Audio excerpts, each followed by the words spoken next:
une option dans la présentation de ce qu'on a appelé la vision 2050, mais également dans le master plan 2034 et la déclinaison quinquennale, qui sont toutes en phase de finalisation et seront présentées. La vision a été déjà présentée, mais les deux autres documents seront vulgarisés cette semaine, en principe la semaine à venir, Inch'Allah. Je voudrais dire que le secteur privé occupe une place centrale, pour ne pas dire primordiale, dans ce que nous envisageons de faire au Sénégal.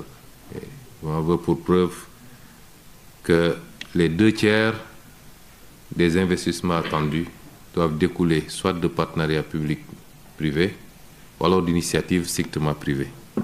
Si vous le comparez avec ce qui se passait avec le plan qu'on a trouvé sur place, le gap est énorme. La différence est très prononcée.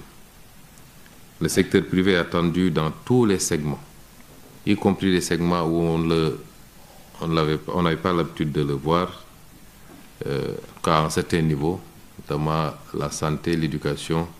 Il ne s'agit pas de privatiser la santé et l'éducation totalement, mais c'est de permettre aujourd'hui, avec l'intrusion du secteur privé, mais également le partenariat public-privé, de cibler des domaines particuliers qui peuvent faire l'objet de développement rapide par ce secteur privé. Et donc, tous les segments qui ont été abordés ici, on a parlé du secteur pétro-gazier, avec toutes ses implications en termes de potentialité pétrochimique. On a parlé de ce que nous partageons en commun en dehors du gaz, notamment le fleuve. On a parlé d'agriculture, d'élevage, de finances, du numérique, la formation et j'en passe. Tous les secteurs ont été passés au crible. Et le secteur qui m'intéresse le plus d'ailleurs, qui est un de nos grands défis, c'est le secteur de l'énergie. Je disais hier au Premier ministre que dans la vision 2050, en ce qui nous concerne, il est question d'atteindre une capacité de 10 000 MW à l'horizon 2050. On en produit un peu moins de 1700 aujourd'hui et vous voyez le gap qu'il faut combler. Et sans énergie, en quantité, en qualité et surtout à des coûts abordables, il est impossible d'industrialiser un pays, de réussir également la transformation agricole. D'où d'ailleurs la préoccupation sénégalaise, rejointe aujourd'hui par nos frères mauritaniens, d'avoir à tirer un peu plus de l'exploitation gazière. C'était 35 MFCF pour chacune des parties. Évidemment, ça suffit à peine à alimenter une centrale électrique de 250 MW. Nous en avons demandé 300 de plus, évidemment 150 pour chacune des parties, ce qui nous permettrait d'avoir beaucoup plus de marge. Parce que les renouvelables ne pourra pas, de toute évidence, dépasser peut-être 40% de notre mix énergétique. On peut faire beaucoup plus, mais dans le temps. Et donc, sans énergie, il est impossible de faire de l'économie aujourd'hui. Et c'est l'un des avantages comparatifs que tous les pays qui ont fait des bons significatifs ces dernières années ont pu régler et que nous ne parvenons pas à régler. Nous n'avons pas suffisamment d'énergie et nous n'avons pas d'énergie en qualité, en quantité et le coût est excessif. Donc, sur tous les segments qui ont été évoqués ici, j'inviterai les uns et les autres, je sais que c'est déjà fait, à regarder ce qui a été dit dans la vision 2050. Et le Sénégal compte particulièrement sur le secteur privé. Quand je parle du secteur privé, vous verrez qu'on a beaucoup parlé du capital africain. Nous comptons d'abord sur le capital africain avant même d'envisager le capital qui vient d'ailleurs, et j'y reviendrai. Les investisseurs mauritaniens sont les bienvenus au Sénégal. Ils le savent, je crois qu'il y a beaucoup d'investissements et de plus en plus importants du secteur privé mauritanien au Sénégal. Nous préférons que ce soit la Mauritanie. Plutôt, je ne citerai pas de pays, que ça vienne de 6 000 km, 10 000 km de chez nous. Et nous espérons que la réciproque sera valable également au niveau de la Mauritanie. Ce qui me permet d'aborder le second point, les relations sénégalo-mauritaniennes. Je disais tantôt que les initiatives qui ont été prises récemment, et je félicite les secteurs privés, sont des initiatives salutaires attendus et qui vont dans le bon sens. Mais il y a beaucoup de choses à faire, il faut les accélérer. J'ai tendance à dire que malheureusement en Afrique, nous faisons ce que les autres font en une semaine, nous le faisons en un an. Il faut aujourd'hui que nous nous inspirions des meilleures pratiques et que nous travaillions vite et bien, que nous prenions les décisions qu'il faut. Et avec le président Ghazouani, particulièrement, et j'insiste beaucoup, mais également avec le président Bassirou Diomaye Faye, je crois que les actes qui ont été posés, mais avant même notre avènement au pouvoir, j'ai tendance à dire que le prédécesseur du président Bassirou Diomaye Faye, lors de notre première entrevue avant la passation de pouvoir, a beaucoup insisté sur les relations avec notre voisin du Nord, comme il disait, notamment la Mauritanie. Donc les choses ont été bien lancées bien avant nous, je pense. Et notre responsabilité, c'est de faire beaucoup plus. C'est de hisser ces relations à un niveau qu'elles n'ont jamais atteint dans le passé. C'est notre responsabilité. Et nous allons y travailler, puisque la volonté a été largement manifestée de part et d'autre. Mais dans la relation, comme nous disons, il faut beaucoup plus de Mauritanie au Sénégal et beaucoup plus de Sénégal en Mauritanie. Souvent on dit que c'est deux peuples, c'est un seul et même peuple, mais deux États. Nous devons le matérialiser maintenant concrètement par ce que je dis, pas seulement en termes sociaux, socio-culturels. Nous savons que, évidemment, et surtout particulièrement dans les zones frontalières, il est impossible d'imposer une barrière. La frontière n'existe pas pour ces populations. Mais il faut qu'au niveau des États, que nous puissions aller beaucoup plus loin. Et cette matérialisation va passer par une parfaite réciprocité. Tout ce qu'un homme d'affaires mauritanien peut faire au Sénégal, un homme d'affaires sénégalais doit pouvoir le faire en Mauritanie, dans les mêmes conditions, et vice-versa. Il faut qu'on puisse atteindre ce niveau-là, et pour cela, il faut que toutes les barrières soient levées. Toutes les barrières. Des exemples existent partout dans le monde et qui marchent très bien. Et je pense qu'on a beaucoup plus d'affinité pour pouvoir atteindre ces mêmes résultats. Et qu'aujourd'hui, quand on va se retrouver peut-être, Monsieur le Premier ministre, dans un an, certainement à Dakar, qu'on ne puisse plus avoir certaines remontées de blocage de part et d'autre, et qu'on ait suffisamment avancé à fluidifier les rapports et les conditions dans lesquelles les uns et les autres peuvent exercer dans chacune des territoires. C'est extrêmement important parce que nos pays isolément ne peuvent pas constituer des marchés. Même ensemble, c'est des marchés assez faibles, mais ensemble, on est beaucoup plus fort. Et ensemble, on peut être des portes d'entrée mutuelles dans le reste de l'Afrique, du côté nord comme du côté sud ou centre. Et c'est cela qu'il est question aujourd'hui.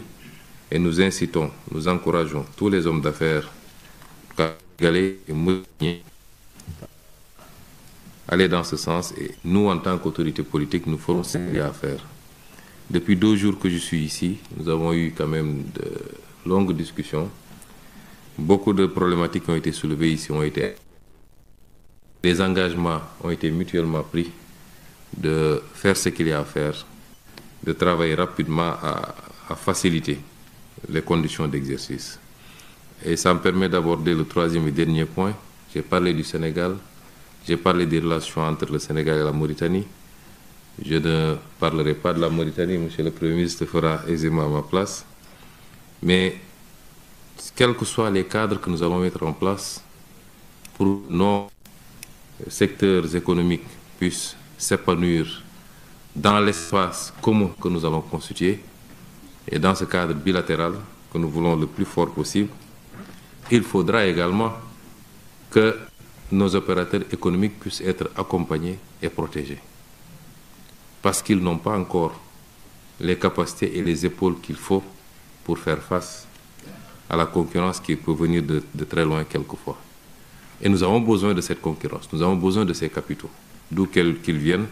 Nous en avons besoin parce que notre secteur privé n'a pas encore totalement les capacités. Notre secteur financier également, quand il s'agit d'investissements d'un certain volume, nous avons besoin des apports venant du monde entier.